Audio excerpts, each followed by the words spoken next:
அன்பான குழந்தைகளே, ஆசிரியர்களே, அருள் சகோதரிகளே, தலைமை ஆசிரியர் அவர்களே, அனைவருக்கும் எனது காலை வணக்கம். எல்லாரும் நல்லா இருக்கீங்களா? நல்லா இருக்கீங்களா?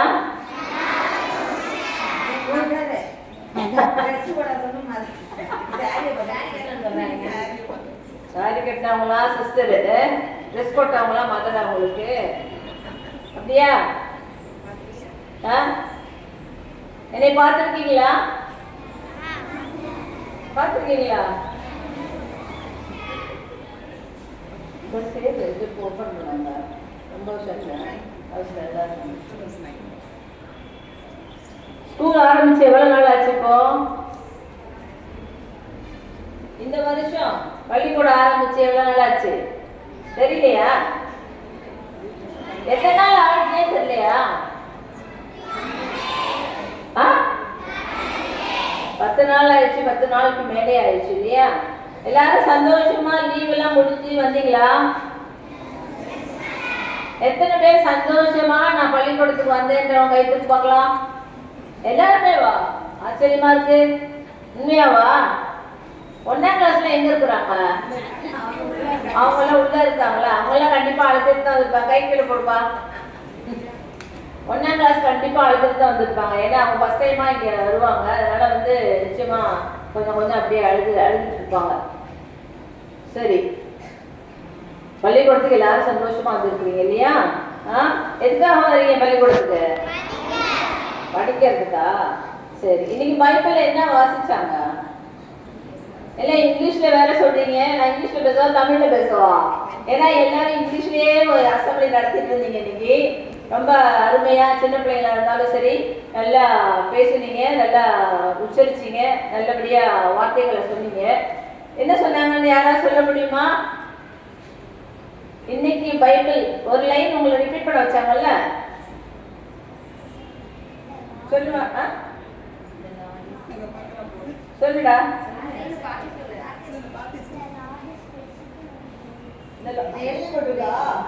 The Lord is merciful and gracious. இல்லையா? இன்னைக்கு நான் ஒரு வசனம் உங்களுக்கு சொல்ல போறேன்.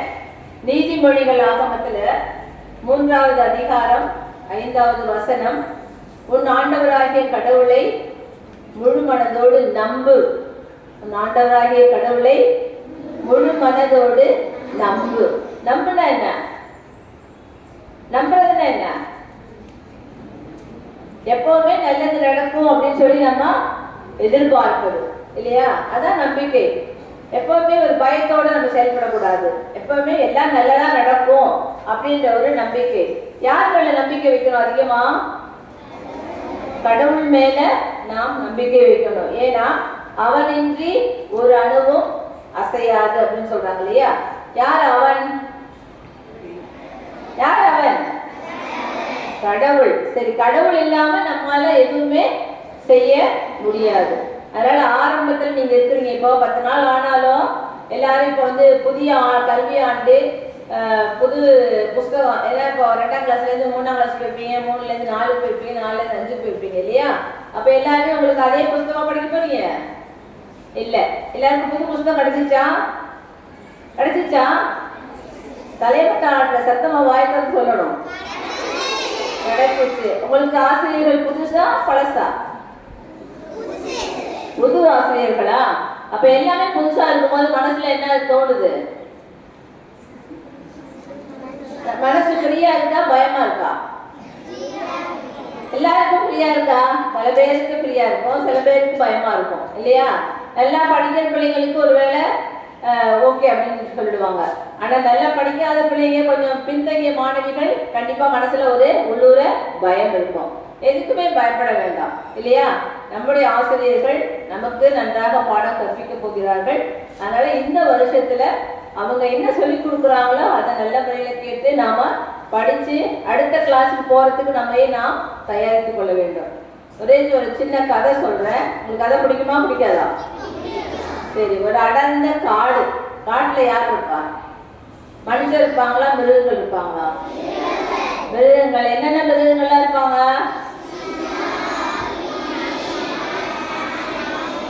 சிங்கம், புலி, கரடி, அப்புறம் பறவைகள், அப்புறம் என்ன காக்கா எல்லாமே இருக்கும் இல்லையா? எல்லா மிருகங்களும் பயப்படக்கூடிய மிருகங்களும் பயம் கொடுக்காத மிருகங்களும் இருக்கும் இல்லையா? அதுக்கு யார் அரசன்?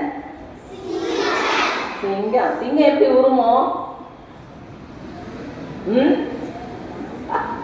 யாருக்கும் செய்யறது இல்லையா?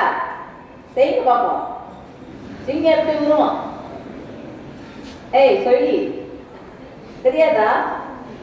பார்த்துருக்கீங்களா இல்லையா? படத்துல பார்த்துருப்பீங்க. நேரா பார்த்துருக்கீங்களா? நேரா பார்த்துருக்கீங்களா? Very good. ஓகே. ஸோ சிங்கம் வந்து எப்பவுமே ரொம்ப கம்பீரமா, நான் தான் ராஜா இந்த காட்டுக்கு அப்படின்னு சொல்லிட்டு ரொம்ப கம்பீரமா நடக்கும். மற்றவங்கெல்லாம் என்ன பண்ணுவாங்க பார்த்து பயந்துக்குவாங்க இல்லையா? அப்படி வந்து அது ஒரு பயங்கர சோம்பேறி அந்த சிங்கம். யாராவது நீங்க சோம்பேறியா இருக்கீங்களா? இல்லை, எல்லாரும் நீங்க சுறுசுறுப்பானவங்க. ஆனாலும் நான் அந்த கதை சொல்றேன் உங்களுக்கு. அப்போ அந்த சிங்கம் வந்து ரொம்ப ரொம்ப பயங்கர சோம்பேறி. ராத்திரி தூங்க போனா காலைல 11 மணிக்கு தான் எழுந்திரிக்குமா. 11 மணிக்கு எழுந்திரிச்சு அப்படியே மெதுவா அப்படியே ரோட்ல நடக்க ஆரம்பிக்கும். அப்படி நடக்க ஆரம்பிக்கும் போது ஒரு நாளைக்கு ஒரு மரத்தடியில சின்ன சின்ன எறும்புக்கும் சிங்கத்துக்கும் எவ்வளோ வித்தியாசம் இருக்கு இல்லையா? எறும்பு ரொம்ப ரொம்ப சின்னது, ஆனா சிங்கம் வந்து ரொம்ப ரொம்ப பெருசு. அப்ப அந்த எறும்பு வந்து ரொம்ப வேகமா அப்படியே வேலை செஞ்சுட்டு இருக்குது. என்ன வேலை செஞ்சுட்டுன்னு சொல்லிட்டு அப்படியே பார்த்துட்டே இருக்குது. பார்த்துட்டு இருக்கும்பொழுது அது வந்து கொஞ்சம் கொஞ்சம் பொருள், அதாவது உணவுப் பொருள்கள், சக்கரை கட்டி இந்த மாதிரி எல்லாத்தையும் எடுத்துட்டு போய் அப்படியே கொண்டு போய் சேமிக்குது. அப்ப அதை பார்த்து ரொம்ப ஏளனமா சிரிக்குது சிங்கம். என்ன நீ இவ்வளோ கஷ்டப்பட்டு உழைச்சிட்டு இருக்கிற, நான் பாரு எவ்வளோ ஜாலியா இருக்கிறேன், நான் எவ்வளோ சந்தோஷமா இருக்கிறேன் பாரு, நீ என்ன இவ்வளோ கஷ்டப்பட்டு உழைச்சி சாப்பாடுலாம் சேமிச்சுட்டு இருக்கிற அப்படின்னு சொல்லிச்சான். அப்போ வந்து அந்த எறும்பு சொல்லிச்சான், ராஜாவே நீங்க வந்து இப்ப வந்து கஷ்டப்பட மாட்டீங்க தான், ஆனா வந்து பாருங்க இன்னும் கொஞ்ச நாள்ல மழை வரும், மழை வந்தா நமக்கு எங்கேயுமே சாப்பாடு கிடைக்காது, அதனால நாம வந்து சேமிச்சு வைக்கிறத வச்சு மழை பெய்யும்போது சாப்பிட்டுக்குவோம் அப்படின்னு சொல்லிச்சான். அப்போ இப்போ மழை உங்களுக்கு நீங்க சேமிச்சு வைக்கலன்னா நீ போய் யார்ட்டா பிச்சை கேட்கணும் அப்படின்னு சொல்லிச்சான். அப்போ அதை ஏளனமா சிரிச்சுட்டு நீ ஏதாவது பண்ணிக்கோ அப்படின்னு சொல்லிட்டு சிங்கம் வந்து அங்கேருந்து போயிடுச்சு.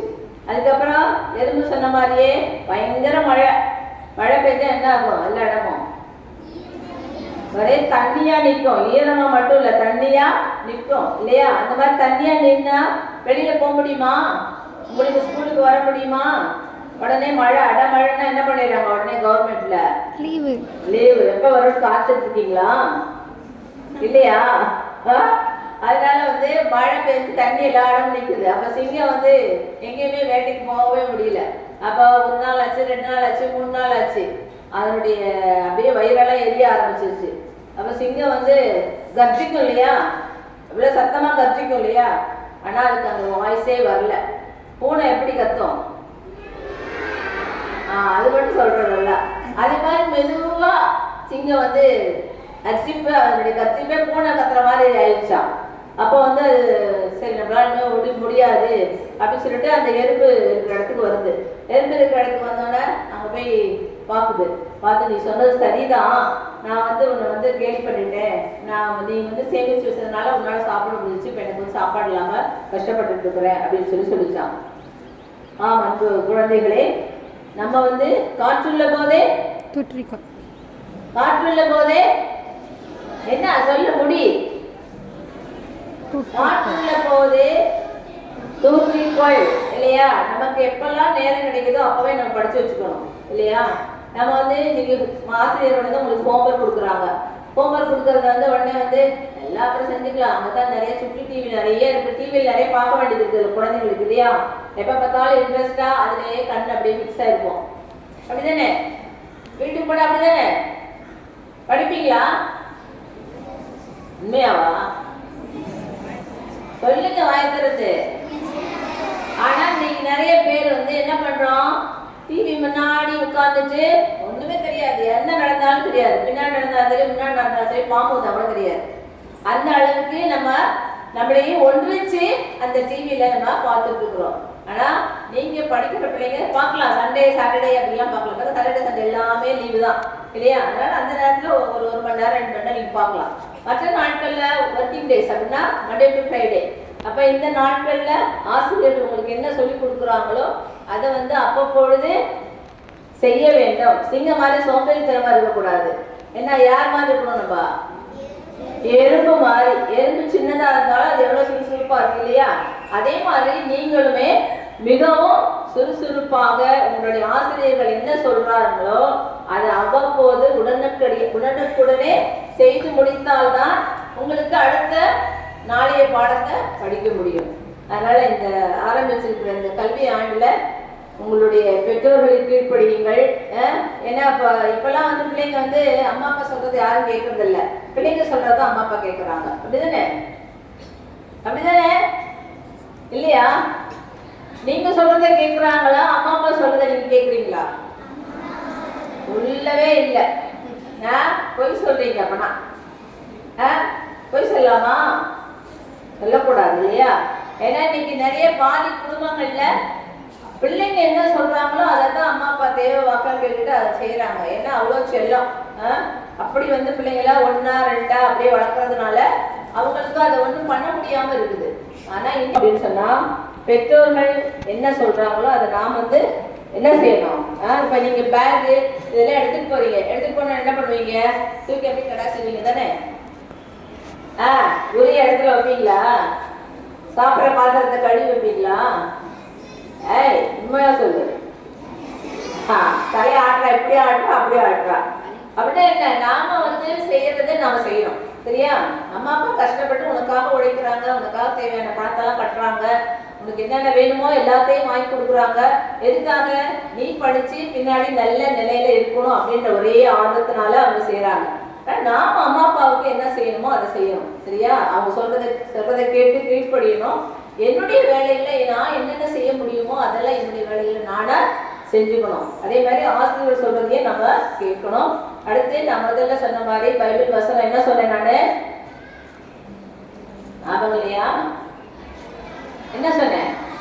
உன் கடவுளாகிய ஆண்டவரை முழு மனதோடு நம்பு. உன் கடவுளாகிய ஆண்டவரை முழு மனதோடு நம்பு. மீண்டும் சொல்லு.